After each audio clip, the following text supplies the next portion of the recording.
It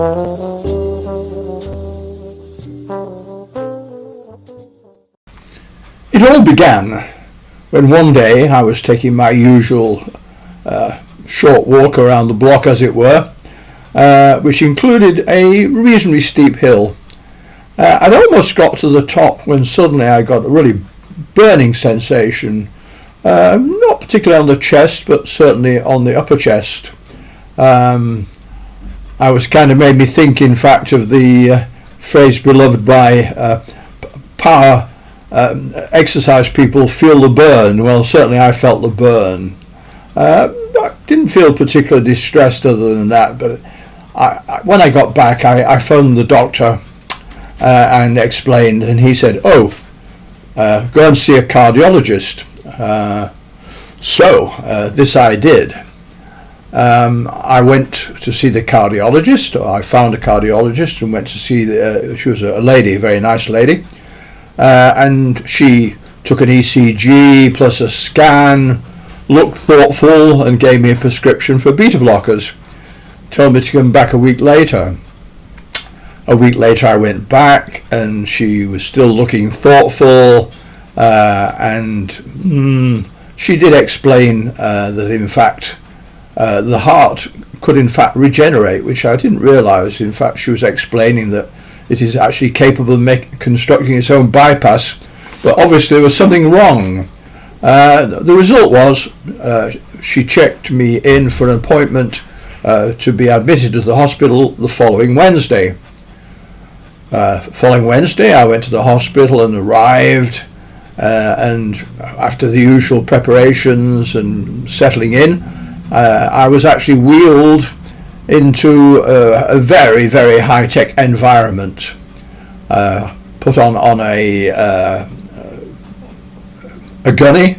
To the right was like a screen, which I was asked to put my hand through, which I did, and grip hold of a hand grip. I could see my heart dancing about like some kind of manic turnip on the screen to my left, very large screen. There were two cardiologists there who were looking at this particular display, plus a number of assistants, nurses, and etc. After a moment, the senior of the two, I assume the senior of the two, said, well, we can offer two solutions. One is a bypass, or we can insert a stent. What do you think? And quite rightly, without being in the least disrespectful, I said, well, look, how can I give you an informed opinion? I'm not a cardiologist. So he said, well, it might be tricky to get a stent in place, but that should actually deal with the problem. The next thing I feel are three pricks in my arm or wrist, quite stinging actually. I couldn't see actually what was going on because the arm was screened, and away they went. I was in there probably about, I don't know, half an hour I suppose, and a stent was actually put into place. I must say that in fact the whole experience, whether it was to do with it, perhaps they'd given me some kind of relaxing kind of injection, I don't know, but I found the whole experience in fact much less stressful than going to the dentist. Anyway, the cardiologist duly departed, and I was helped off the gurney and put on a trolley and wheeled into the post-operative room, as it were. So there I was.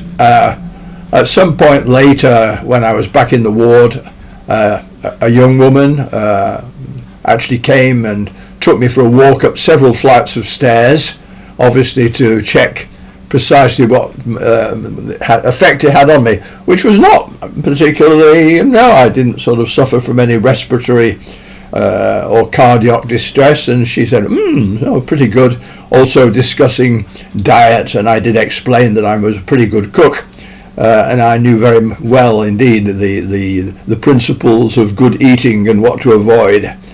So this was a very unexpected cardiac event. I've up to that point I'd led a really very fortunate life. In fact, the previous time I'd been in hospital, there were two occasions. One when I was 18 and I was in the RAF and I had appendicitis, and one when I was 21 when I had tonsillitis and had my tonsils removed. And that really is it. I mean, very rarely do I ever go to the doctor, so much just the usual flu and things like that. But nothing serious at all. Never in my entire life. Whether, I don't know. I've never been particularly overweight. I'm not particularly tall. Good genetics, I suppose. However, I did actually have an ECG probably 10 years previously, and all was well.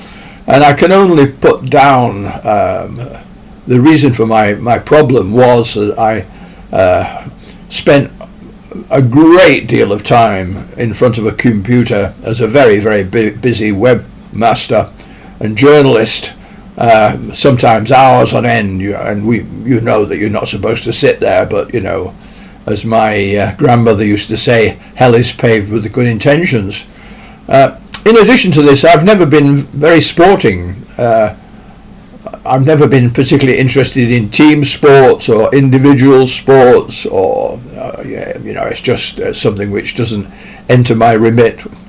In the Air Force, I did actually have to play quite a lot of games which I didn't particularly like.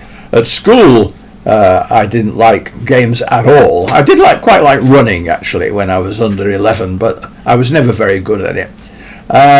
When I was in the Air Force, in fact, I took up badminton and actually played for the Air Base team. So that was something else I enjoyed, and also swimming. But other than that, nothing at all. At a fairly late stage, I became interested in skiing, which I very, very much enjoyed, and I spent quite a lot of time every week actually skiing on the artificial slopes. The last time I actually went skiing, to digress, it was rather spoilt for me, because one of the pleasures of skiing was the quietude of the mountains. And when you're on the ski lift, the quiet, just the swish of the lift and be going between the trees, or when you're on the mountain, all you could hear was a swish of skis and maybe the wind. But the last time I went skiing, the mountainside was full of mobile phone signals and beep, beep, beep, beep, beep, beep, and it kind of completely ruined it for me.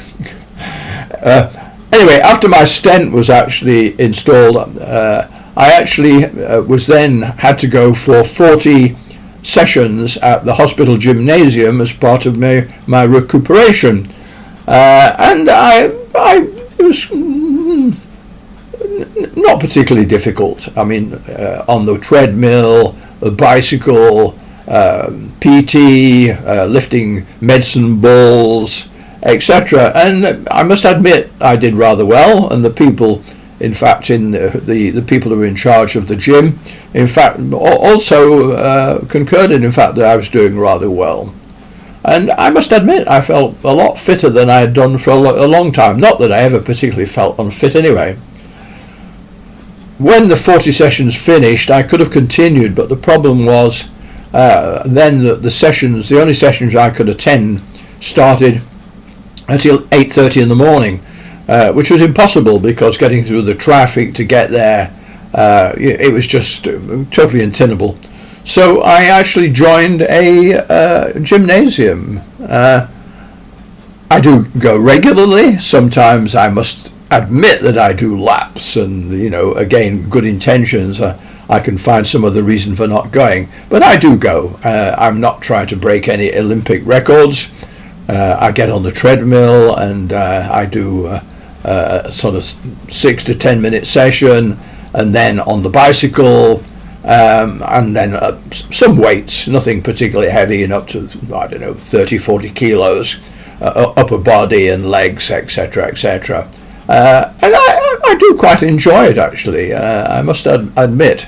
And in view of what had happened to me, of course, it's an essential element in remaining fit and well, which as a jazz musician getting on a bandstand and blowing is, it's something to be sought after. And so this is really why, from a very sort of indolent individual, that I became a regular attender of the local gymnasium. If you've enjoyed this video and would like to see more, please subscribe.